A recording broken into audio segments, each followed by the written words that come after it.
There are now less than 2 hours remaining until polls close in South Korea's local elections and parliamentary by-elections. With several key races still too close to call, turnout figures are being closely watched for clues about voter enthusiasm and the potential impact on the final outcome. For more insights, we're joined today by Professor Mason Richey, Professor of International Politics at Hankuk University of Foreign Studies. Hello, Professor. Thank you so much for coming in today. Thank you for having me. Right, so with less than 2 hours remaining until the polls close, what are the turnout trends telling us about voter enthusiasm and also mobilization of voters from both sides? Yeah, actually, it's a little bit hard to tell, to be honest with you. To start with, like the early voting, that came in at 23.5%, which was relatively high. In fact, one of the highest ever.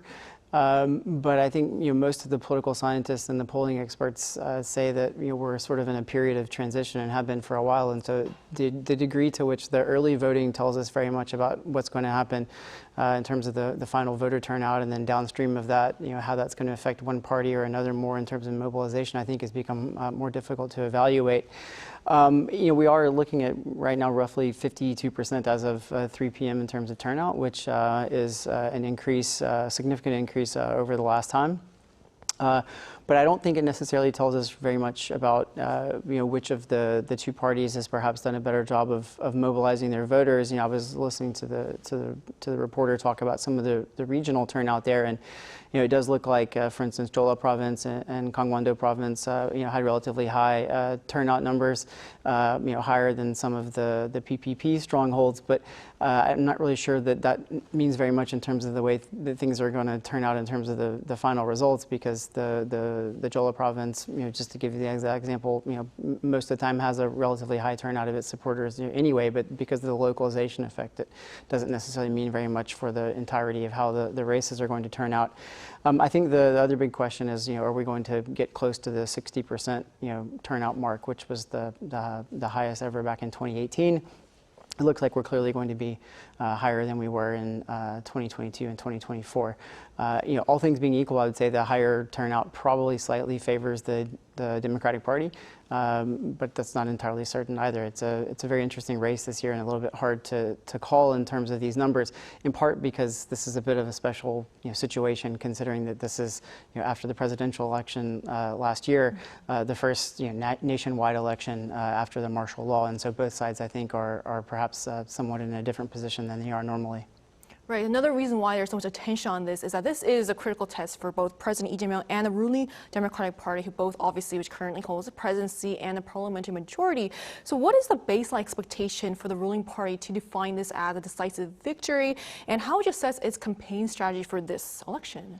Yeah, I think that's an interesting question. And the working hypothesis for most people was that this would be a near landslide for the DP, but we've seen many of the races tighten in the polling in the month or so before the election actually took place. Although Lee Jae Myung himself remains popular, essentially a year after his election, he's at 60%, sometimes a little bit above, sometimes a little bit below, which is a very high number. But it seems like nonetheless the races have tightened for a number of different reasons, which I'm sure we'll have plenty of time to talk about. I think for the DP to really claim that this was a decisive victory, I think in the first place you need to take the Seoul mayorship. That seems to be pretty critical to me. To have obviously the presidency, the National Assembly, and Seoul all in the hands of the Democratic Party, I think would be a real moment of strength for that party. Obviously, you can clearly claim that that's a decisive victory. Adding Busan on top of that obviously would be important. If they could go in and pick off Daegu, a traditional stronghold of the conservatives, that would obviously be a coup as well. So those, I think, are some things that I'm looking at. So all three of those races. Busan would obviously be a victory as well, and the Democratic Party seems to think that Daegu and Busan are in play. I think we'll have to see about that.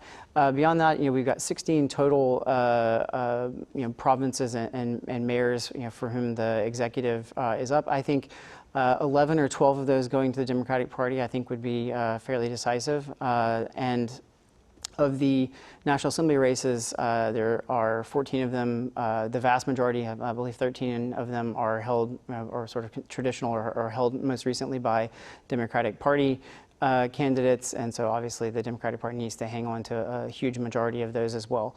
In terms of their strategy, basically the Democratic Party has, in the first place, piggybacked on Lee Jae Myung's popularity, as I mentioned, relatively speaking. Pocketbook issues, obviously. The democratic restoration narrative after the martial law, and a sort of pragmatic foreign policy, especially considering the shakeup that's happening globally with Donald Trump in the White House in the United States and the crisis in the Middle East. And so I think that strategy makes a lot of sense, but we'll see whether or not it pays off.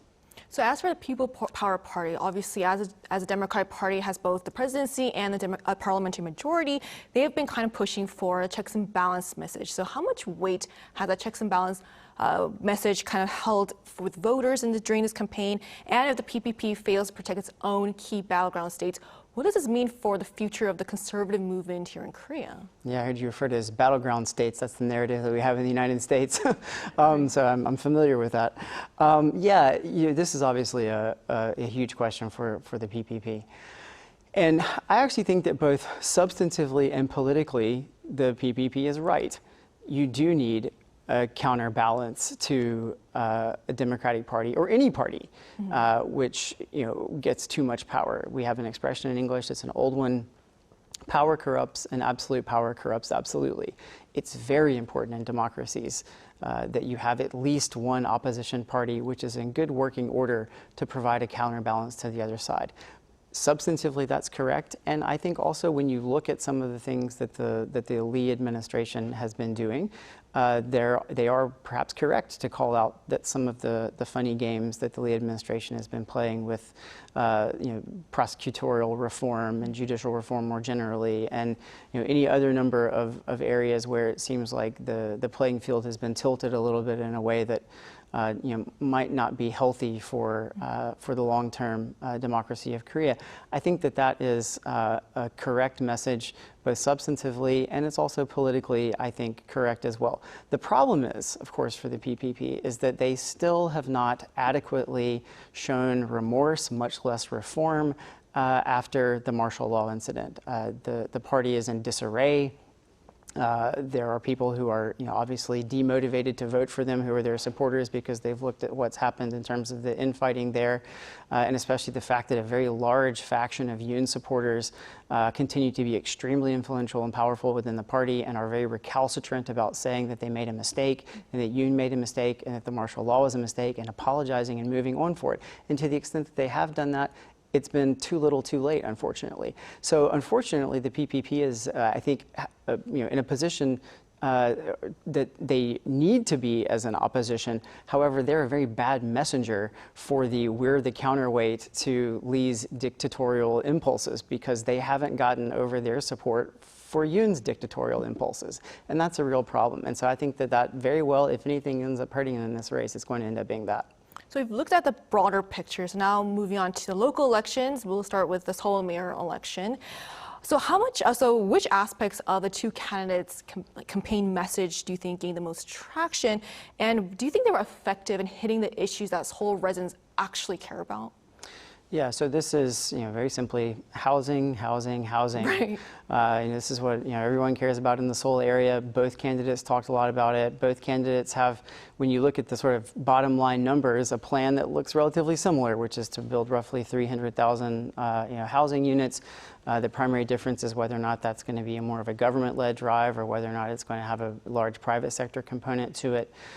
So both Mayor Oh and challenger Jung Won-oh, they both have clearly honed in on the fact that this is what a lot of people care about. It's obviously a huge deal here. It's especially a big deal, I think, when you look at how the housing market here has not only, of course, become very difficult to get into in terms of the housing ladder, but also is now being juiced both in this area and in the sort of surrounding Gyeonggi province by the large bonuses that have been going out to SK Hynix and Samsung, and how the distortions that have taken place in the marketplace there. So housing is obviously a huge deal. Both candidates have hit it. I honestly don't think that we have much of a detail, to be honest with you, about how they're going to do that. There was only one debate where there were a lot of candidates who were talking. So it wasn't just the two main candidates. There were lots of other candidates who were talking. So it was a little bit difficult, to be honest with you, I think, for your average person to really figure out like which of the two plans would be the most appealing to them in terms of solving the housing issue. On the side of the incumbent, Oh Se-hoon, he, in addition to the housing message, has again sort of picked up the baton of pushing back against, President Lee's dictatorial impulses. And I feel like in Seoul that might not be the best message. He's a fairly good messenger for it because he, has largely been on the right side of things in terms of, condemning the PPP for their support of Yoon and sort of trying to distance himself from the martial law incident. He did that quite early. So he's actually a relatively good messenger, but I'm not sure that this is the message that's really going to work very well in Seoul. In addition to that, I think he's been hurt a little bit by the Hangang bus problems that have taken place. These riverboat transportation services that have had several stops because of various problems, and of course recently the bridge collapse I think as well may simply hurt him in terms of sort of last second allowing candidate Chung, who's pointed this out by the way, to say that he's going to be the candidate who's going to bring competence back to administration and the city of Seoul. I think there's so many factors at play, even to today. You mentioned the bridge earlier as well, which is why so much attention is on this. So thank you just so much for coming in and sharing insights with us today, Professor. Thank you for having me.